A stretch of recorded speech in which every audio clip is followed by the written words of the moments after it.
Seguimos con el taller de iniciación a la escritura creativa. Estamos en la primera parte, que es la aproximación a la poesía,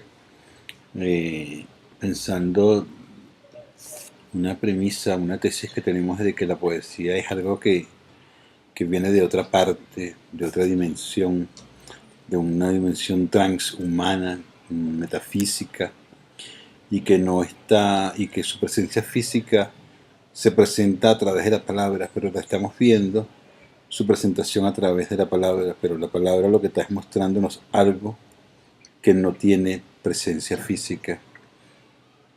Estamos viendo el sonido, la imagen que se muestra allí, de una imagen, de un sonido que es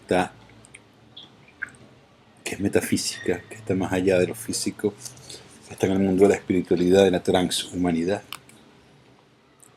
Entonces, para eso voy a leer un texto que me pasó la profesora Naira Vázquez, de la Escuela de Artes del UCB.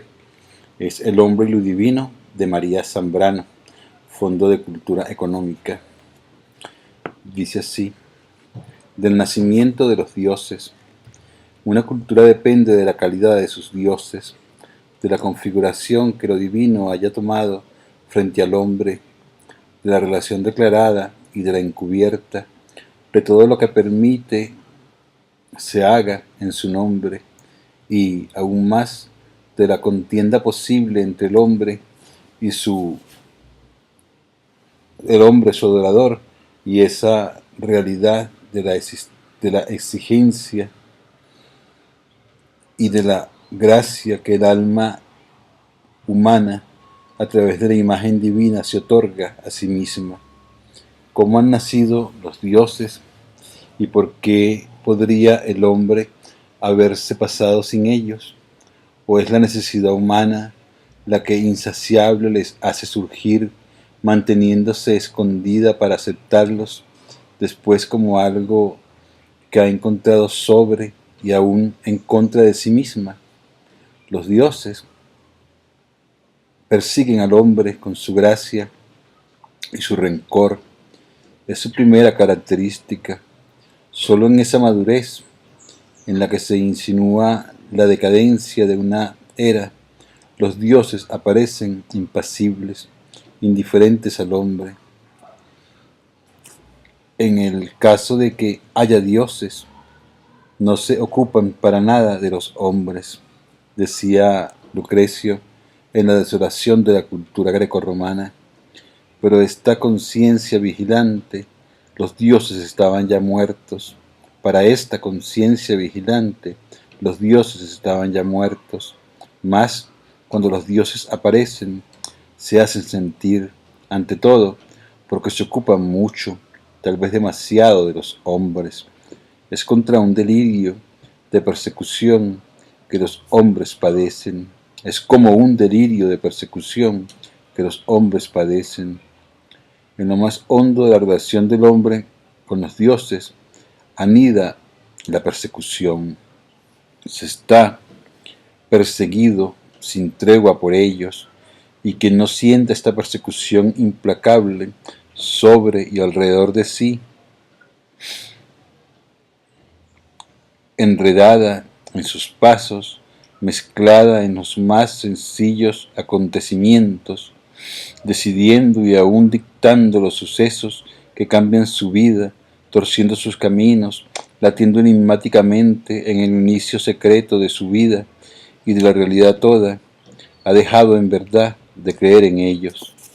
Y sabido es cuán fácilmente se transmuta la actitud de persecutoria de un hombre hacia un Dios en su adoración más ferviente, y es que la relación inicial, primaria, del hombre con lo divino no se da en la razón, sino en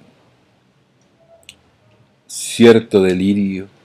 La razón encauzará el delirio en amor, un delirio de persecución. La medicina moderna, psicológica, tanto más que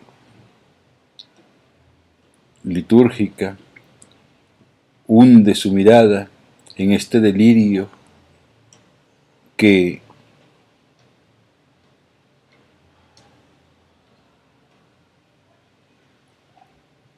el hombre vive, que asola el mundo, y lo cierto es que cualquiera que sea su configuración, su motivación aparente, la duda con lo divino no anda lejos. El hombre de la psiquiatría coincide con el dominio de lo sagrado, lo divino no revelado aún. Y a la luz de este delirio, el implacable de todos, el más implacable de todos, podríamos ver cómo más tarde va a ser nombrado Dios se hace y será hombre, y que declara y que denuncia acerca de la condición de la vida humana. ¿Qué se decía es eso? Que alguien es ese cuya vida es oprimida por los dioses, cuando no los hay todavía. ¿A qué crearlos? Si se les ha creado, debe ser algo ineludible. Es sin duda el aspecto primario de la tragedia, que es vivir humanamente, antes que entrar en lucha con otro hombre. Y de esa lucha aparece la lucha con que más tarde, después de un largo y fatigable trabajo, se llamarán dioses. En su situación inicial, el hombre se siente solo. A su alrededor no hay espacio vital, libre, en cuyo vacío puede moverse todo lo contrario. Lo que lo rodea está lleno y no sabe de qué, mas podría no necesitar saber de qué está lleno eso que le rodea. Y si lo necesita, es porque se siente diferente, extraño. No se le pregunta tampoco, hasta llegar al momento en que pueda preguntar por lo que lo rodea. Aún le queda largo camino que recorrer, pues la realidad se desborda, le sobrepasa y no le basta. No es realidad, es visión lo que le falta. Su necesidad inmediata es ser, que esa realidad desigual se dibuje en entidades, que lo continuo se dibuje en formas separadas, identificables. Al perseguir lo que le persigue, lo primero que necesita es identificarlo, pues quizás no sea necesario decir que el delirio de persecución obliga a perseguir y quien lo padece no sabe, no puede discernir si persigue o es perseguido. Su conducta, observada desde afuera, es la de quien persigue, pero él va arrastrado, inocente de su acción, y así, cuando el delirio culmine en la demanda, comillas, permíteme, Señor, que vea tu cara, la hará en el máximo de la expectación, en el límite de su existencia, tras de una agotadora lucha. Y cuando poéticamente los defina, creerá transcribir lo que ha sido, se ha mostrado siempre así. Entonces habrá finalizado el delirio de persecución, ha alcanzado por fin el pacto. Los dioses griegos, homéricos, han sufrido la interpretación de ser la expresión personificada de las fuerzas naturales. Mas, para que así fuese, hubiera sido necesario que estas fuerzas hubieran sido sentidas como tales. Lo contrario ha sido más bien lo cierto.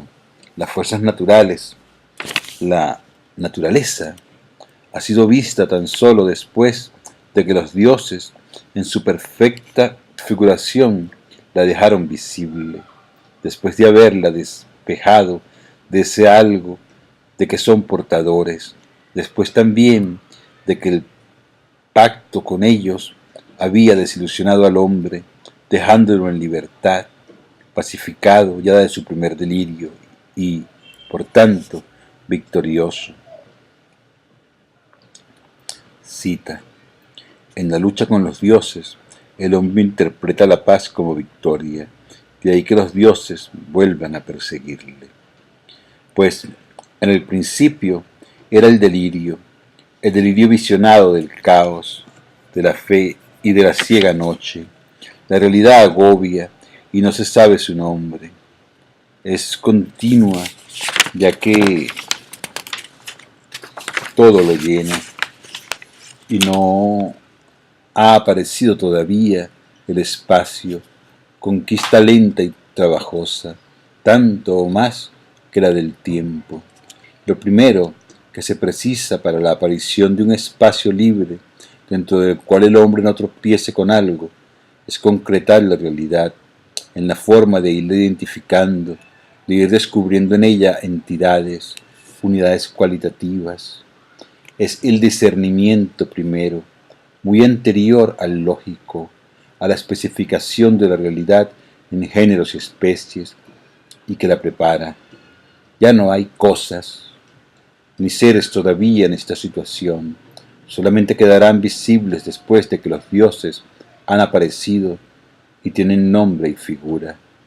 Los dioses parecen ser, pues, una forma de trato con la realidad, aplacatoria del terror primero, elemental, de la que el hombre se siente preso al sentirse distinto, al ocupar una situación impar. No siente todavía la extrañeza que se presenta solo en la conciencia, y lo que le ocurre es el vivir inmediato, sin conciencia, sin visión de su situación extraña, fuente del delirio de persecución. Los dioses, identificaciones primarias que el hombre descubre en la realidad, tienen dos grandes funciones, de las cuales algo quedará siempre en las ideas, en los conceptos mucho más tarde, liberadoras que en ellos tiene su raíz. Y esa primera forma de trato con la realidad tenía que darse en una imagen. La necesidad de tener una idea de los dioses solo puede aparecer cuando ya hay ideas, más todavía cuando ya hay ideas de casi todas las cosas, pues los dioses son los últimos en atraer esa mirada propia de la liberación humana, el conocimiento, y entonces ya han dejado de ser propiamente dioses. Su forma adecuada, su envoltura, es una imagen, la imagen primera que el hombre es capaz de formarse, esto es, una imagen sagrada que reaparecerá siempre en el delirio del amor. Pero antes de ver que sea la imagen sagrada y la imagen, se nos presenta esta cuestión entre todas. ¿Por qué esta primera forma de trato con la realidad, estas identificaciones que el alma humana opera en la plenitud de la realidad, han de ser los dioses? Porque ha habido siempre dioses de diverso tipo, ciertamente, pero al fin dioses. La situación a la que ha llegado el hombre occidental de un declarado enmascarado laicismo es la que puede sugerir esta pregunta. Es la necesidad de justificarlo todo. Lo que padecemos, hemos de justificar ya esa necesidad abismal, definitoria de la condición humana. Pues cualquiera que volvamos la vista, descubrimos dioses, aunque de distinta especie,